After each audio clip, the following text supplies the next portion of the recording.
At least I know. Okay.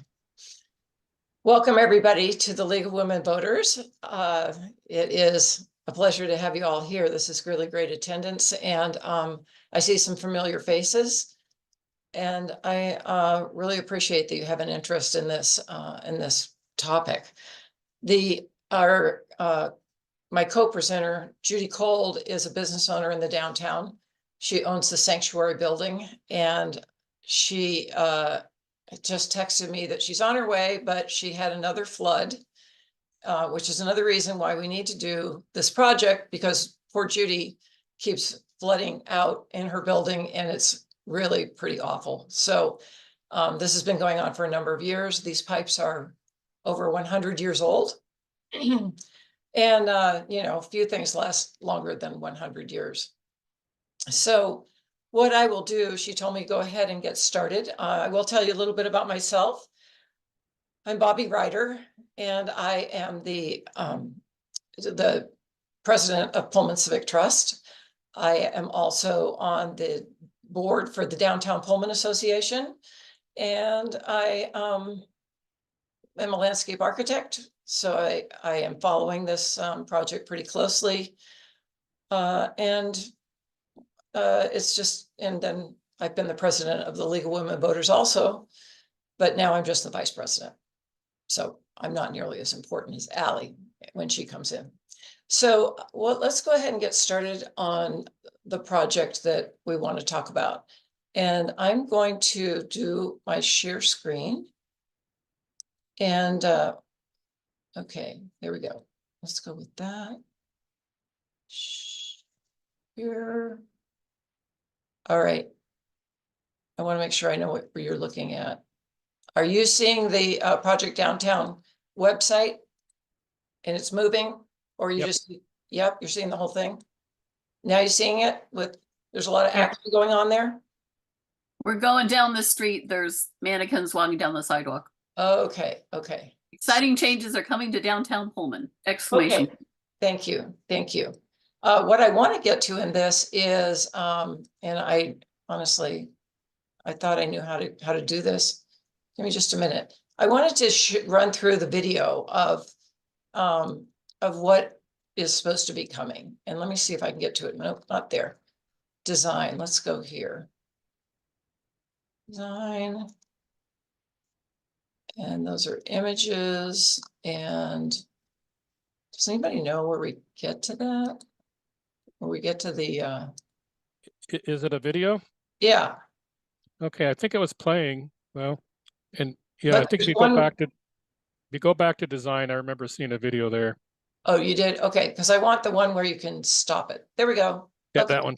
Okay, so I know that some of you have seen this video maybe at a city council meeting, but I think it's good to review it before we talk about some of the things that we will see coming. So I'm going to go ahead and start this, and you'll hear Glenn Johnson. Some exciting times are coming to Pullman downtown in 2024. Main Street will be rebuilt as part of the vision to revitalize downtown. For one section west of Kamiakin Street, 3 westbound lanes will remain on Main, with a dedicated northbound right turn lane onto Grand Avenue. Larger curb bulbs and realigned crosswalks will improve pedestrian visibility and safety.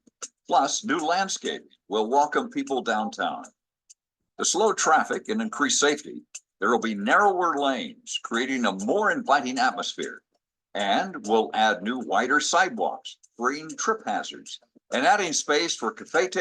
I'm going to stop it there. This is the bike lane, and this is the speed table that you were going from 2-lane to 3-lane. I think most of you know that. And so there's this discussion about what's going on in Pine Street Plaza that I'm going to talk about, and the bike lane and some other elements that are of interest. Tables and sidewalk sales.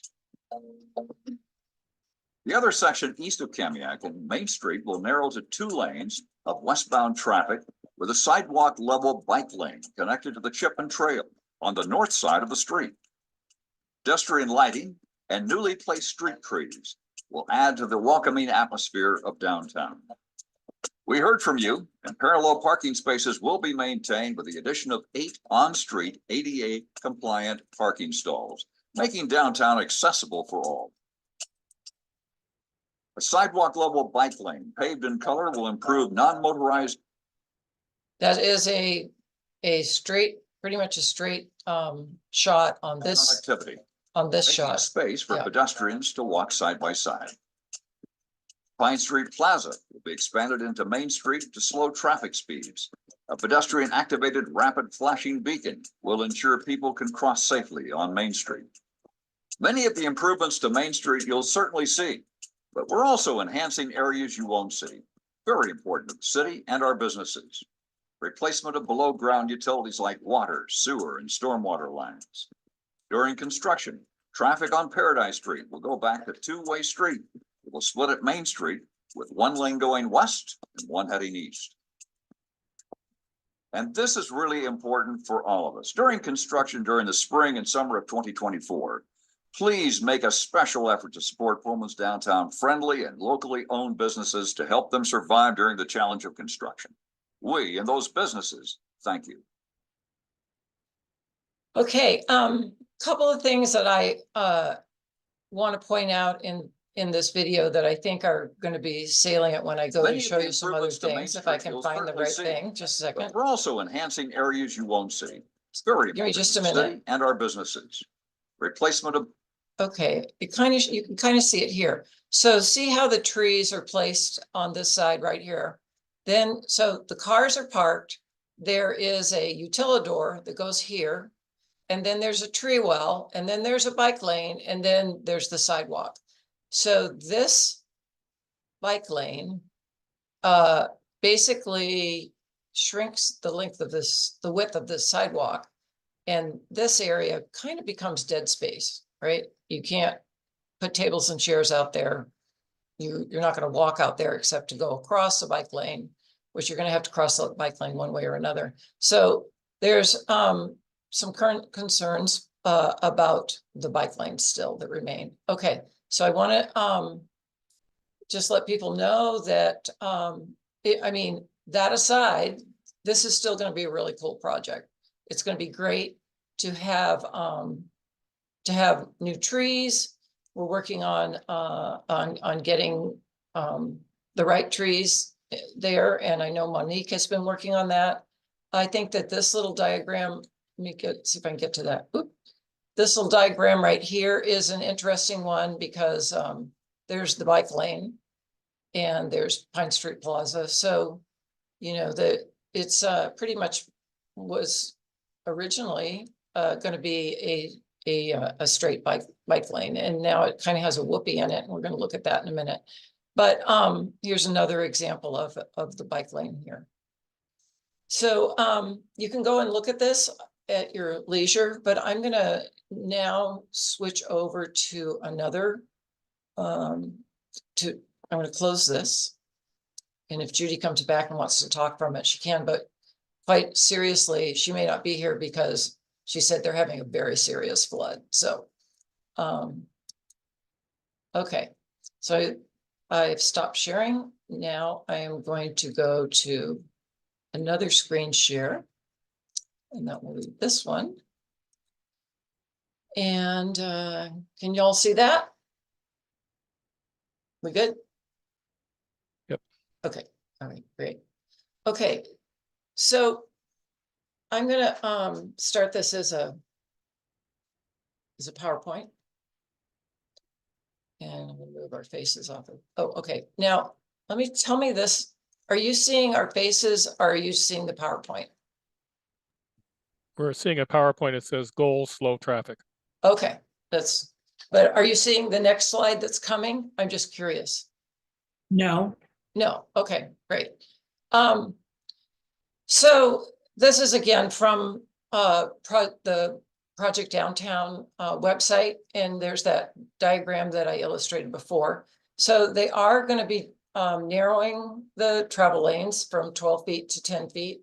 They're going to be doing 2 blocks as 2 lanes, which is going to be a big change, and bringing in the side, the corners, the crossings closer with bulb outs. They are going to have a raised, they call it the speed table right at the intersection of Pine and Main.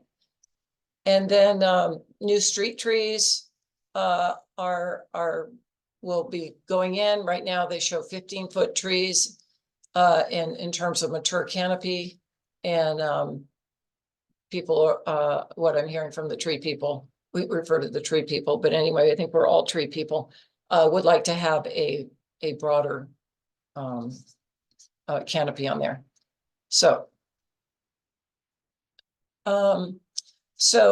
as a transformative project, as I mentioned, I mean, really, this is truly, Project Downtown is truly a once in a lifetime type of project. I mean, what they do here is what we will be able to enjoy long into the future. And we all know we need new sidewalks in a very bad way downtown.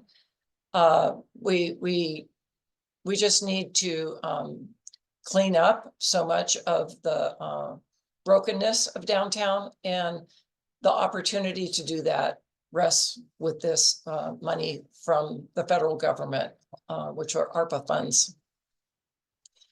So many of us maybe have seen the design laid out from time to time. I'm not sure if you understand it in the same way that I understand it, because I look at these things differently. As someone who worked in major capital at WSU for 20 years, and I looked at pretty much any landscape plan that came across our desk with a major capital project and some minor capital projects, I would be reviewing those. I also taught landscape architecture at WSU, and so I've seen a lot of landscape designs, and particularly around major capital.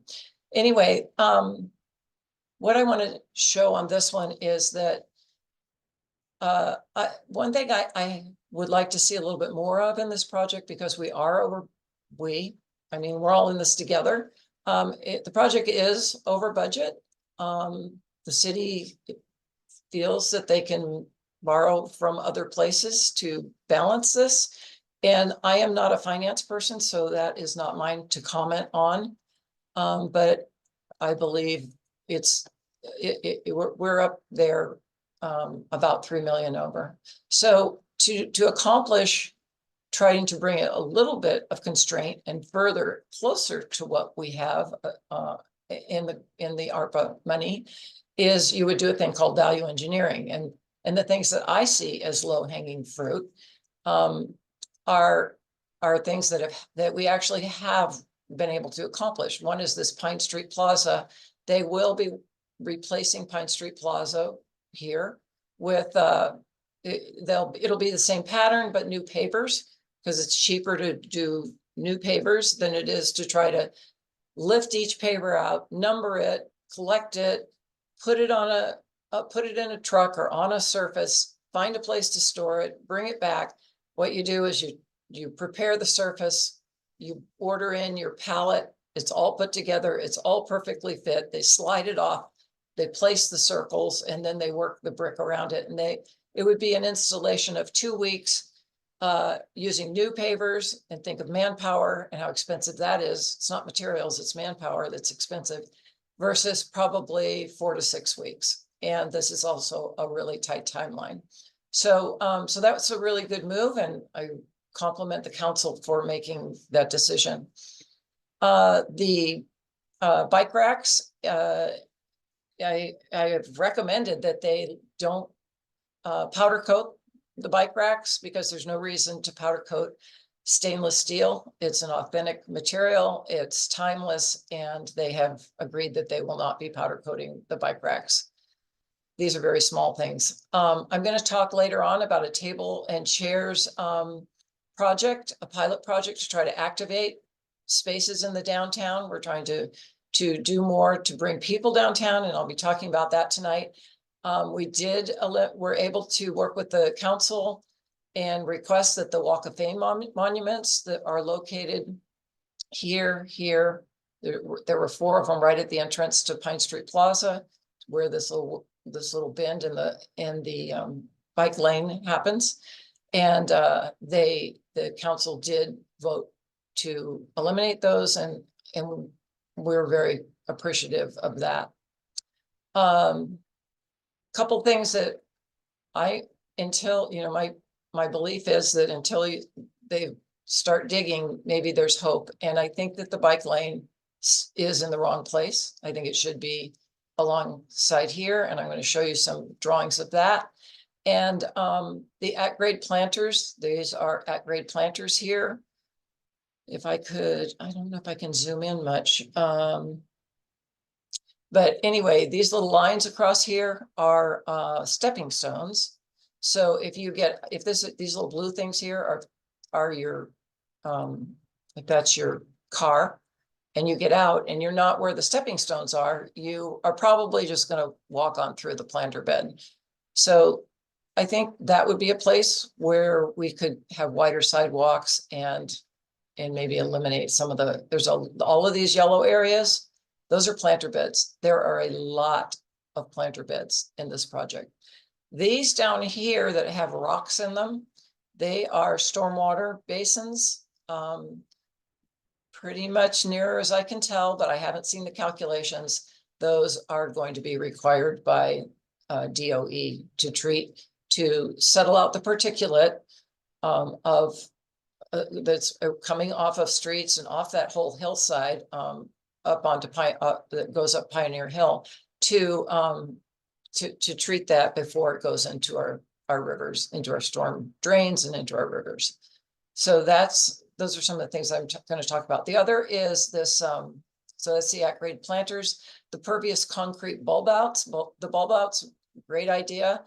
Are you all able to see this drawing very well, or is it tiny?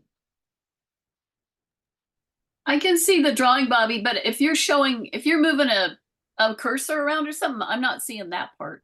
You're not seeing the cursor. No. What color is it?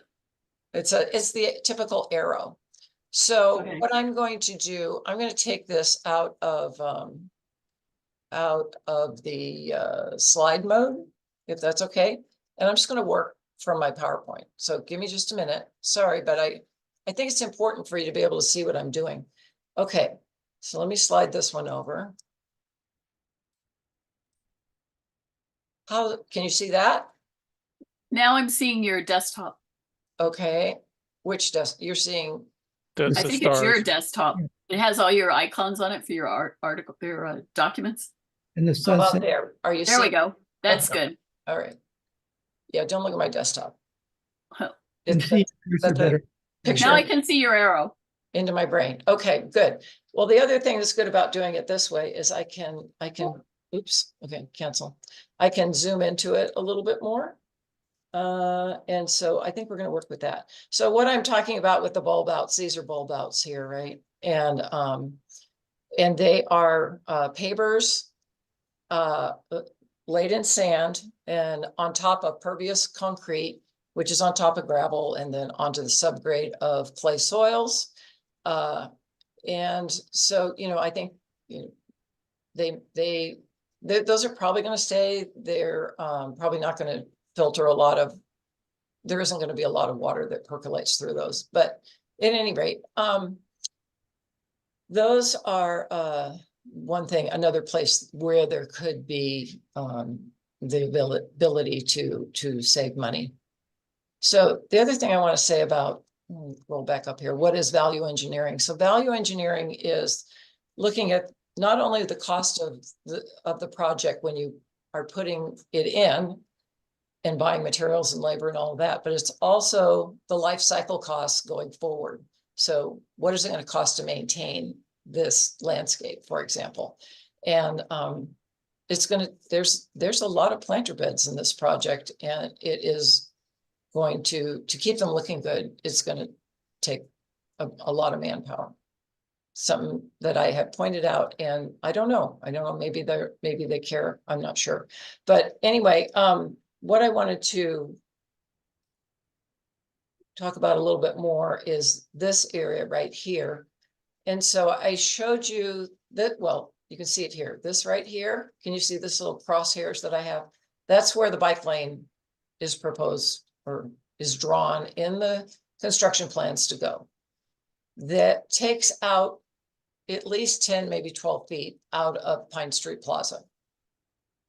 If they were to flip this and move so in other words, the tree wells are here, and I'm saying move them up there and where the path is, or where the bike lane is, and move the bike lane next to this red area is the utilidor. And I will also, to my knowledge, most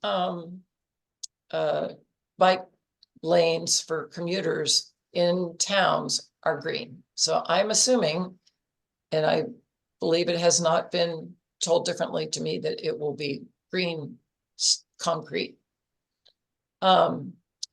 So here are this sketch shows the pavers that are existing, and we're asking them to replace those. So there's a dilemma here. I don't know how that's going to be resolved, but I'm hopeful that when we meet next week in a design committee or in a workshop with Welsh Comer, that we can have this discussion. And, you know, it isn't over till it's over. So I'm hopeful that we can have a good discussion on that. One thing I wanted to show here is if the bike lane moves. So if the bike lane from here to here, I think it's about maybe 10 feet. If you go from here to here, I guess it's 12 feet. Anyway, you go here to here, you got about 17 feet.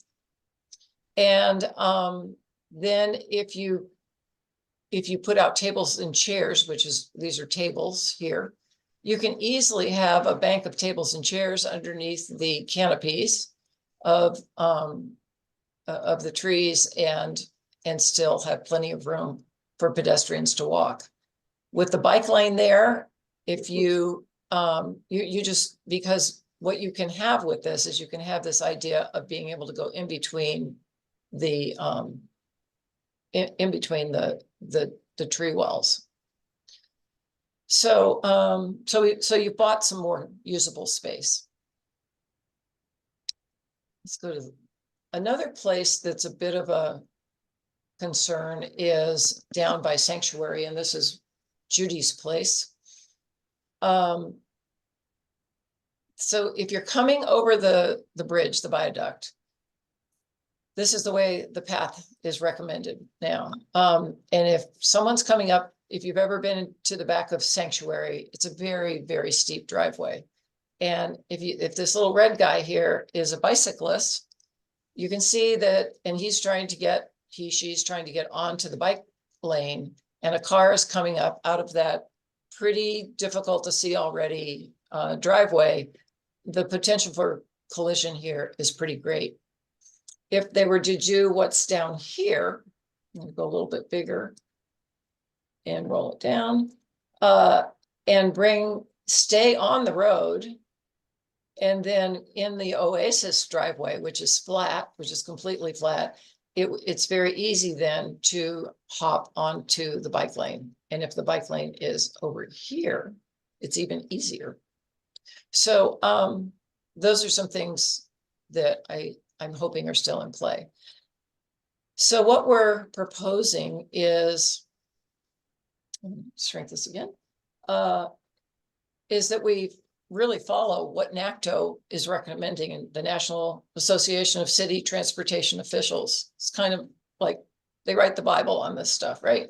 And they like raised commuter lanes or some kind of definite separation from cars, which is what you have with something like this, which we have a 3-foot utilidor where there'll be lights and pipes and electrical and all that'll go in there. But right now we have trees here. And what we want is the trees over here so that you separate the pedestrians from the bicyclists and put the bicyclists in as commuters. Yeah. And so we did show, there were some other drawings that we showed and had a meeting with DOT last September. And at the end of presenting what we would like to see, there was a silence, and the DOT person said, I really like what you're doing. I like what you're proposing. And so I emailed him later and said, how long, if we were to do this, how long a review would that require? Because we've heard that, oh, it's going to be another 90-day review, da, da, da, da. I said, could you do it in 30 days? And he said, actually, as his boss responded and said, that's a very good question. I think we could do it in 30 days if you have a public process. And I do believe we're going through a public process with Welshcomber now. So we'll see. We have time because we're following NACTO guidelines. So now I want to talk about some of the other design elements that we'll see and sort of examples. Over here, we have these things, these big planters called core. They're made out of that rusty kind of metal. It's called core 10. I mean, they're like tanks. They're really, really sturdy. So I think we looked at different things and images and found this was an interesting one of how to deal with creating seating. I mean, those core 10 planters could hold up a lot, or you could use the planters well planted in place of something like this and creating another kind of interesting outdoor seating. Here's a very attractive planting in those planters. Of course, it's in Seattle, and in Seattle, everything looks beautiful, but it with the right irrigation, this is certainly the idea of utilizing those planters in an artistic way, which I think it's been tried, but I don't think it's been as successful. And I think that there's the willpower to try to get that working better. Now, let's talk about spaces. So this, I mean, I think we could all agree that, yeah, we'd really like to have something like this in our downtown. We like the look of having places where people can sit and have their coffee and converse and so forth. And so, the idea, I'm going to talk later about the idea of chairs and tables versus benches. On chairs and tables, people sit and talk to each other. They're face to face, they laugh. And benches, you might get one person on a bench, and you get two if they really like each other. So cost effective wise, the benches have been cut out of the project. However, there's been been funding from T-Mobile, a grant from T-Mobile to buy benches. So we're now working with the Downtown Pullman Association to really be thoughtful about where the fixed thing about benches, and they become fixed, and that restricts whatever you do in that space. They are things that are not going to move easily. So in this drawing, or in this image, it is approximately 20 to 24 feet in width. And that we will be getting only half of this. This was a street that went through there. So if these are tables and chairs all down here, we're going to get from here to here. That doesn't even, I mean, we don't even get to capture, the bench space over here. So I think it gives you a little bit of perspective that most of the sidewalks are going to be 10 feet in width, approximately, and that's as wide as they're going to go. So in terms of using a table and a chair or grouping them, it's going to be tight. So what we started looking at is the power of the movable chair. And there's been a lot of sociological studies about this.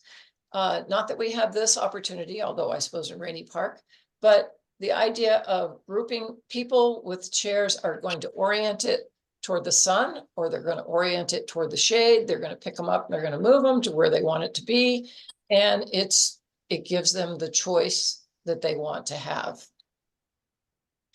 So just yesterday, Gigi, who is on this meeting, Gigi, raise your hand, I worked with Gigi, but she really took the lead on this. I can hardly take any credit at all, except that I kept thanking her. But we worked together on trying to identify some tables and chairs. And Gigi, you are welcome to turn on your sound and pipe up and talk about what we're doing here. So we are starting a pilot program of purchasing aluminum chairs and tables, like this table, and umbrellas. And if you want to see a sample of this table, there is one on the platform that overlooks the river behind the library. It now has some pretty blue chairs with it, but there's a table there, and it's the Lancaster table. So it will be, it's very nice. And so we've had a chance to look at it. And then these chairs, if we go with these, we're still kind of tightening up what we're going to buy. You can see them at Porchlight Pizza, actually. And then there's another one here, but we've also found another one that we're considering. Gigi, any thoughts?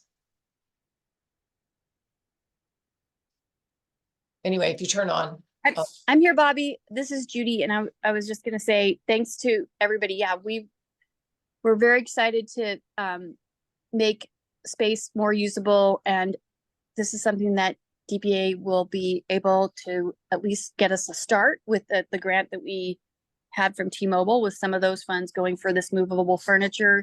And Gigi was super instrumental in asking for additional funds, and we'll see if we got it, but we're asking for the AARP has a grant that Avista suggested we go for to help, because people need to have seats that where they need them, right? So I think that's the beauty of being movable. So I just want you guys to apologize for being a little bit late, but yeah, that's one of the things DPA is definitely working on is, making sure people activate our spaces downtown, and we might have to move those around a little bit, especially while the construction is going on to different areas as, things progress.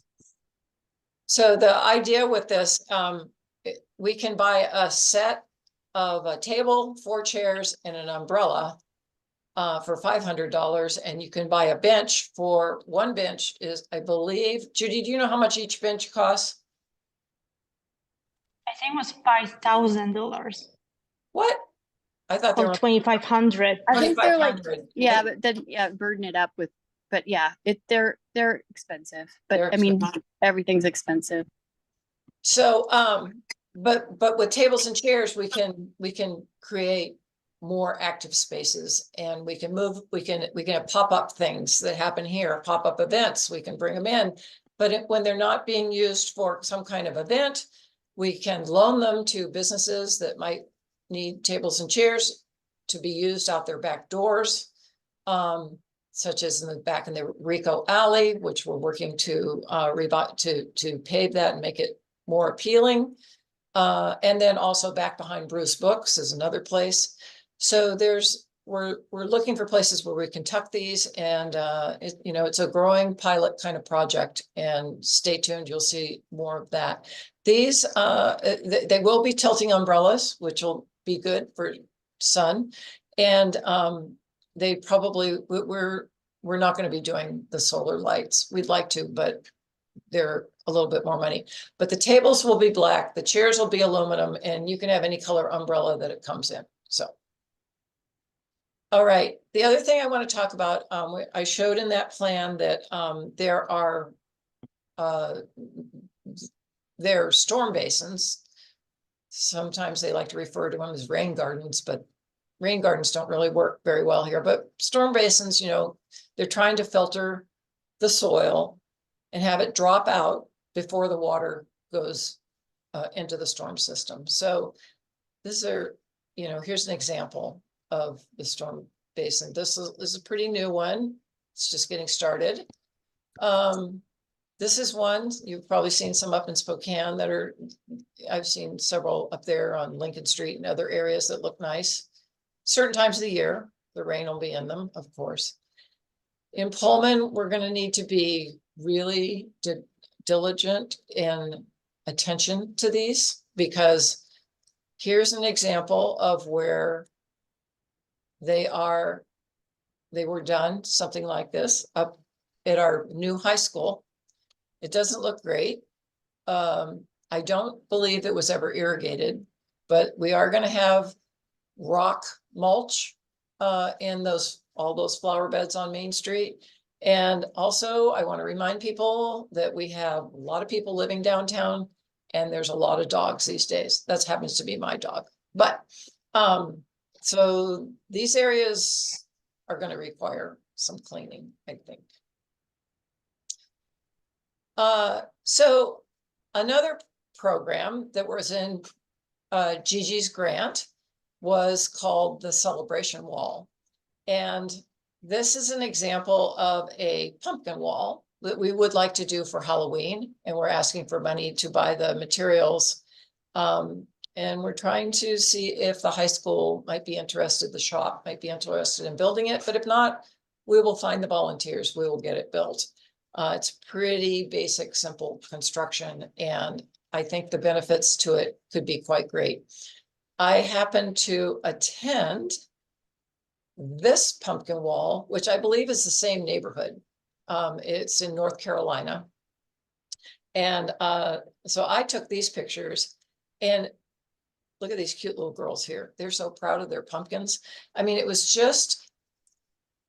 a huge event. They kept expanding. The wall kept growing and growing at Halloween, and you just light the pumpkin. I mean, you carve your pumpkin, you show up on a certain time of day, you get it there before noon, you get to be on the wall, and the volunteers fill them with Christmas lights and it's a parade, right? It's a display. And if you get the kids downtown, the parents will come, and then they got to go eat. I mean, there's all these things that can happen to activate our downtown and our spaces.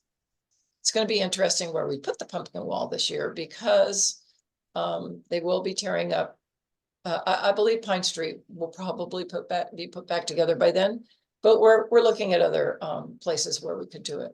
So Gigi's put together the Celebration Wall vision board, which I really appreciate. And these are other examples. So there were these are kind of like just botanical displays. But we can take it into, we can start with Halloween, and we can move it through Thanksgiving, and then at Christmas, we can have wreaths, we can have ornaments, we can, build upon our holiday fest and do that kind of active participation thing. The other great thing was Gigi put this beautiful thing to vision wall or vision board about the tables and chairs, and the idea of updating the planters. So yeah, be watching for the power of the movable chair and our furniture to begin to create more active spaces. Now I'm going to go and talk. These are the kind of really fun things that are coming up. Last year, there in the original plan, maybe some of you know that there were monuments, the Walk of Fame monuments, and I applaud the council for removing those monuments. It was partially in part because of Pullman Civic Trust building life-size monuments that they took into city council. And so you could see that they were pretty hefty boys there. So there would be 4 of them right at the entrance to Pine Street Plaza, and we were able to modify that. So that was a good thing. Another great thing that happened in the downtown, as you know, if you've ever walked across the bridge at Pine Street, is the mural on the backside of the Thomas Hammer building. And these are pretty much the crew that did the work. This is Tori Shao, who was the artist that designed it. And she was really quite lovely to work with, and so easy to work with, really. She was brilliant. It was a beautiful piece. So there's the finished product. So that's another win. Another win was I wrote a grant on behalf of the Downtown Pullman Association for a USDA. We applied to the USDA small, let's say, rural business development grant. It's the same funding source that funded the lights on the bridges and on the trestle. And it was to repair some things in the back. We were trying to activate the backs of the buildings during the time that construction is happening on Main Street. And hopefully some of this activation will actually get a boost and become more usable spaces. So in this picture here, this is what it looked like before we started. All of these buildings, all of the buildings, we call this Triangle Alley. It's back behind Neil's Flowers and Coffee and Bruce Books, and this is the Art Top Theater and so forth. All of those buildings drained onto the ground. So in thinking about, I mean, I originally started out, well, why don't we just go back there and pave it and clean it up? It would, even that would be, you know, put some lights, it would be pretty. Well, there was a bigger systemic problems with just plain basic drainage. So we decided to tackle that. We built it into a grant and we received $74,000 to do that. Total project cost with this was $103,000. And so we decided to work on the backside of this alley and then the backside of Bruce Books as well. So on this project, it was really about how to get the pipe in there and what were they going to find. Just like going down Main Street, they don't know what they're going to find. There's always this caveat when you start excavating things that are really, really old. But fortunately, they did not have a lot of trouble. I mean, they had to go underneath some things here. They figured it out. And I got to give a shout out to Motley and Motley. They got in there and put all this stuff in. It was cold, it was miserable. These guys were hand digging, they were laying it all in, and they got this done in a week and put it back together and packed the gravel in there, restored it. And then this owner said that he really doesn't want those rocks after all. So they're going to go back in and dig this out and take this out, and they're going to relay more gravel and pave back there so there can be tables and chairs and back to our table, movable chair. Bobbie, can I add? Because I think that's a really good point in terms of the total cost of that. Because again, you got 74 from the grant from the USDA, but then your time and effort and the matching. But to do that as a business, that, you know, these small, I'm a business owner in downtown. It's a challenging place to have a business. I mean, we're highly seasonal. We really only have about an 8-month business year. And so taking on some of these projects like that is a fairly, you know, it's complicated because everyone was tying together. So it's not just one building or one owner, and it's older stuff. You don't know what you're going to get, you know. So a small business to take on that kind of thing to improve the drainage and improve the back of it just wouldn't have happened without DPA and without Bobbie. And, you know, and I think, but we're here and we're definitely, as part of an organization, committed to making our downtown thrive. We need partners, we need help, we need volunteers, and we also need partners at the city that are willing to help things go smoother and be easy to work with as we try to help people. But so, you know, we're down a path and we're making progress. And Bobbie was fearless in this thing. I mean, there was times where she sat in a chair and didn't move for an hour waiting for somebody at the city to make a decision about not, you know, what kind of drainage need to go in here. But that's kind of the tenacity we have to get some of this stuff pushed through. It's a little bit too hard, frankly, than it should be right now, but hopefully things will be improving. Do you have anything you want to add there, Bobbie? We could use help just with all of y'all talking to and getting involved and talking to your council people and saying, how are you guys helping the businesses get through this? How are you, you know, how is the city staff, you know, are they being more accommodating? Are they being, you know, are they functioning in the gray instead of being so like draconian, black and white in terms of how they are typically? I mean, do you want to add anything, or am I already getting us in trouble? No, I think you're doing great. You're doing great. I want to add a little bit. I mean, this still doesn't look like all that much has been done, but it has. And I want to say the other thing that's been great is working with these property owners and business owners. I mean, they've been so appreciative.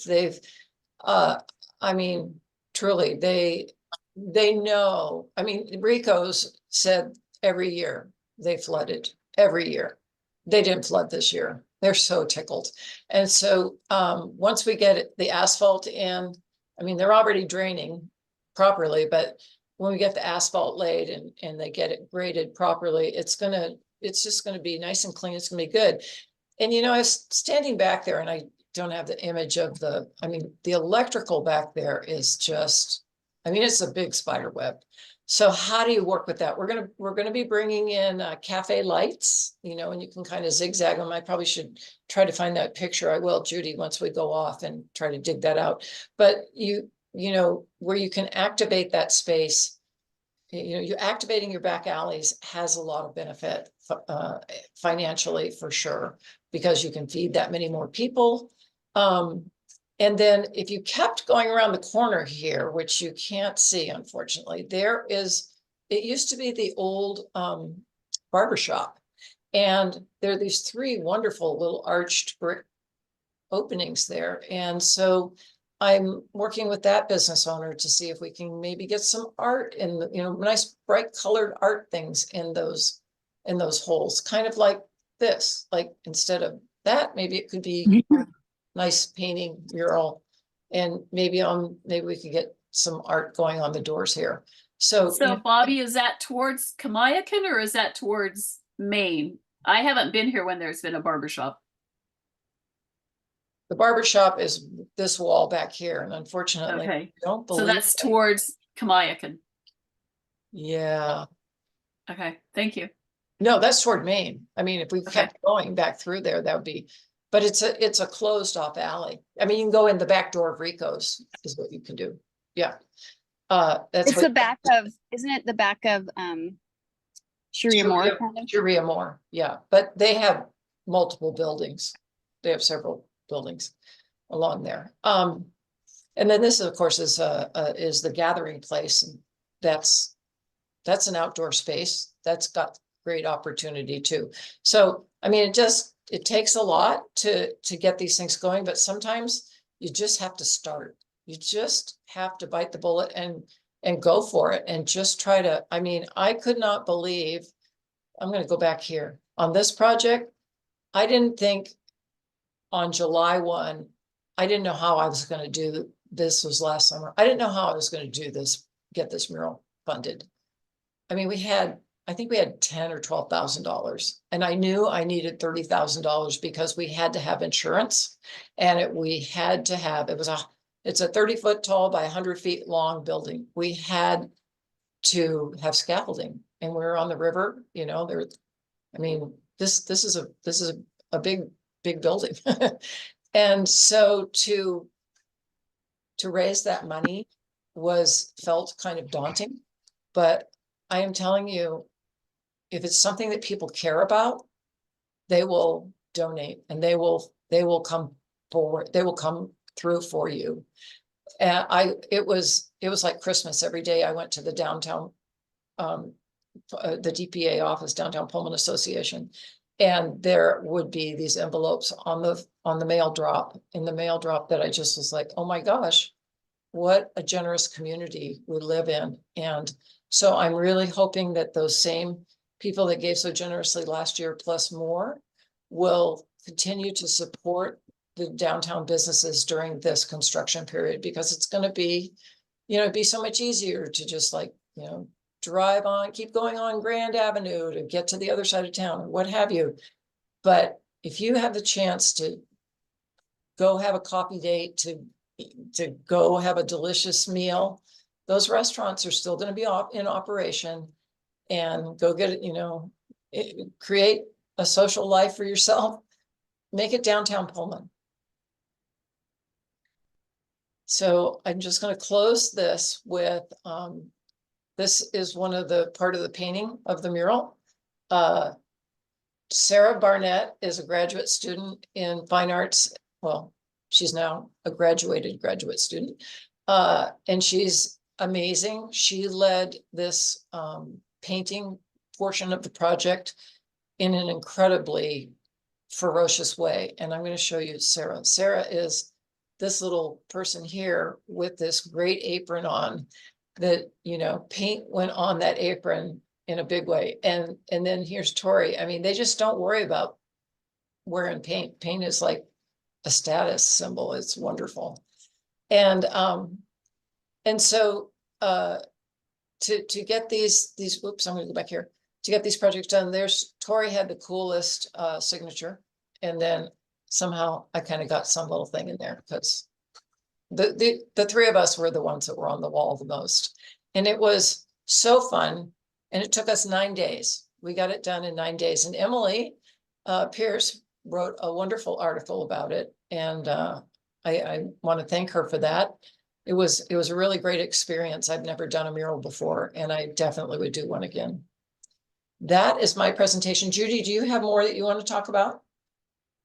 Or should we get off of here and take questions? I think we can, we have 2 minutes. We can open it up for questions, and I apologize for not being here on time. I had actually a plumbing emergency in my own building. So this downtown project cannot be happening soon enough for some of us on this antiquated infrastructure that we're sitting on.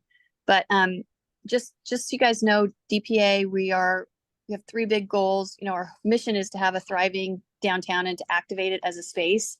One big goal for this year is to continue to bring visitors to our downtown, and doing that through events and other ways, working with like Pullman Civic Trust on Pedal Pullman and the Chamber on things like Lentil Fest. And we call it, our aspect of that is Downtown Vibes. We also want to help support the businesses through, especially now given the construction, but how do we, you know, help them and advocate for them. And the final thing is we are part of the Main Street organization, which is a pretty proven model on, you know, basically placemaking and economic development in a downtown.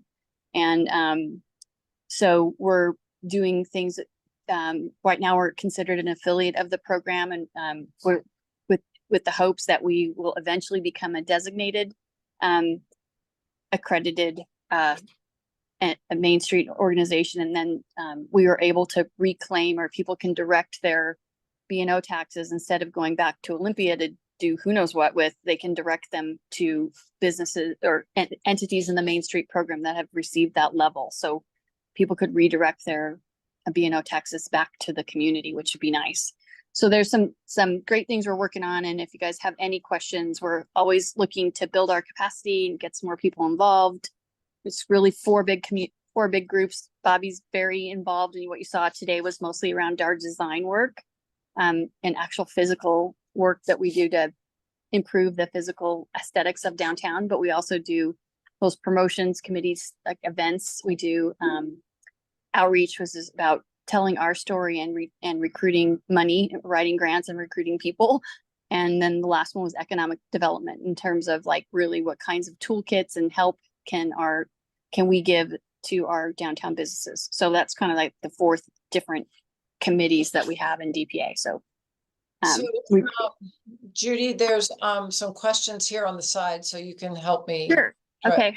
And how do I maybe do that? somebody Hold else on. can answer. I mean, I don't know everything. I know a couple things. So Elizabeth Seiler has asked, there has been nothing I've seen in the latest iteration of any 8 ADA spaces. Where will those be? And I don't have the answer to that. Do you, Judy? In terms of, I know that one of the reasons why they are redoing the sidewalks and stuff is just because it's so poor right now as far as accessibility, so uneven, etc. As far as any specific ADA spaces designated in the plans, I haven't seen. Well, I know there's 2 on Main. Okay. And do you mean these are on spaces? the other ones have got to be on the side somewhere. So Elizabeth, I didn't know there were supposed to be 8. So you know more than I know. I'm talking about parking. No, I thought you just meant general spaces, like parking No, spaces. parking. Okay. Are you talking parking, Elizabeth? I assume? It's the only ADA spaces I can think of. Sorry, I didn't mean to talk about sidewalks if you're talking about parking. I didn't understand that's what you meant. Sorry. Okay. I don't know where Elizabeth is. Chime in, Elizabeth, if you're interested. And so, except that this was done, much of it, including the trees in the 90s, so twice in my I life. think Liz left the meeting. Okay, I don't see her Um, name. okay. Please have flat seats on the chairs, not slanted from front to back. Slanted seats are bad for your posture and back health. You know, we're gonna see what we can find on that. That's an interesting comment. So thanks for that, Nancy. Libby, what stops the aluminum chairs from blowing all over in the wind that we have in Pullman?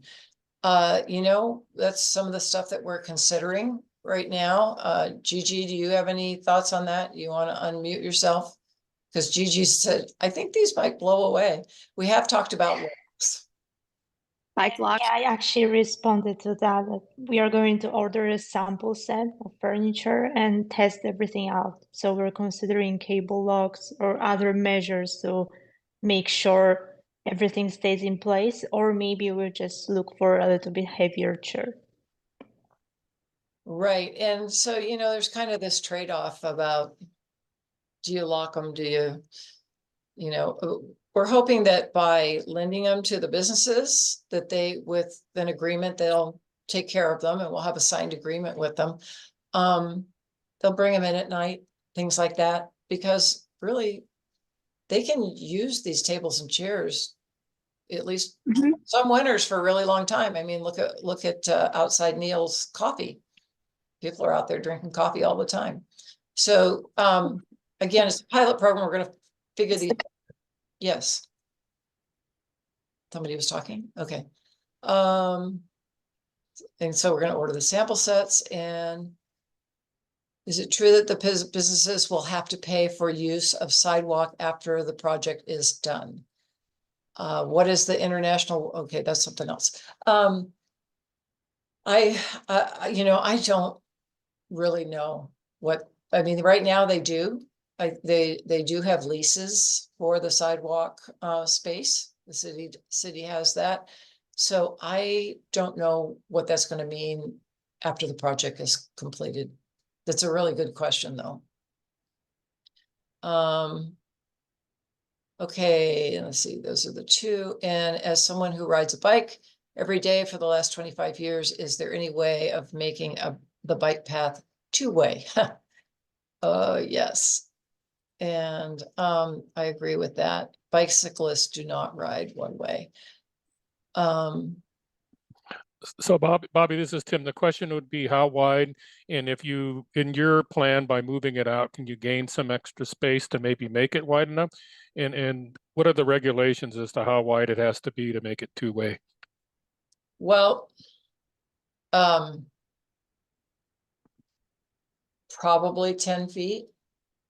But because that's, I mean, if one way is 5 feet, right, I would say 10. I know that that's a dilemma because that's not how bicyclists ride. However, it is a one-lane commuter, which is the other reason by moving that lane out so that it becomes kind of the car travel. Because if it was a bike lane that was in the road, you would not ride it backwards on that street, right? You would follow the rules. And so by moving it closer to the cars to make it part of the transportation system, it's much more clear and it's safer for everyone. Because yeah, the where it's going now, there's going to be bicyclists going toward each other. That's just the nature of the beast. Let's see. Can you clarify for us again, the bike lane location, is it going to be on the sidewalk or down with the traffic? It will be on the sidewalk. And those are all my questions. So, yeah, if there's any. Yes. I saw a question about, is it true that the businesses are going to have to pay for the sidewalks, the use of the sidewalk when it's all done? In there, did you already answer that one? No, because I didn't know. Well, there is today, even if you have, I guess, if you have chairs out on the sidewalk, there is a very nominal, I think it's like $10 or some very nominal land lease that the businesses pay. But all those leases will be canceled and redone for the new sidewalks. So there will be some sort of payment. I don't think we've been given a rate or anything like that, but they do today and they will have to pay in the future, but hopefully it's not exorbitantly expensive. So that was $10 a month, a year, a day? I have no idea. I've heard it's, According to CJ Rowe Bearer, it's $10. She's paid once and never again. Oh, so you That's a good get it for a deal. lifetime? She's only paid it once, Oh, never again. That's all I know. okay. They don't Yeah. send you a bill every month, huh? No, and she also received the notice that Judy clearly was mentioning that it's going to be renegotiated. And she's not been given a rate. yeah, I don't think anybody knows yet on that, but I do know on the upside of it. I mean, Tawny, part of why Tawny has said we have to, move forward on the project. She said summer is a very, very important time for Rico's. Those outdoor tables are just very helpful for their business, very helpful. So if we can get more people activated out on the sidewalk, that would hopefully help businesses with, be well worth what they're going to have to pay for that lease. And hopefully they'll keep the price low. I'm really hoping it's, Yeah. So we're hoping that we get Motley in terms of Rico's in the back alley there. I just met with Chuck, the guy from Motley, and he's got it down. They're going to send their guys out. There's going to be a lot of hand shovel work and moving rocks and everything. And they're going to bring in the gravel, level it, flatten it. And when they fire up their asphalt plant on April 1st, they were first on their list. So someone's here. Yeah. So that's what we know about downtown. And we've been tracking it as closely as possible. Thank you very much, everybody. I don't have any more information to impart. Well, thanks, Bobbie, for all the information you've given us. I wish I could say it was going to be done super easy without any problems, and they weren't going to find any hidden bodies down underneath the main street, but we just don't know. So we all need to be patient. We all need to be respectful and thoughtful to these guys that are out there doing the job. And we have been meeting with Apollo, the contractor, and Welsh Comer, and they're all, they're really truly building a team, and that's exciting.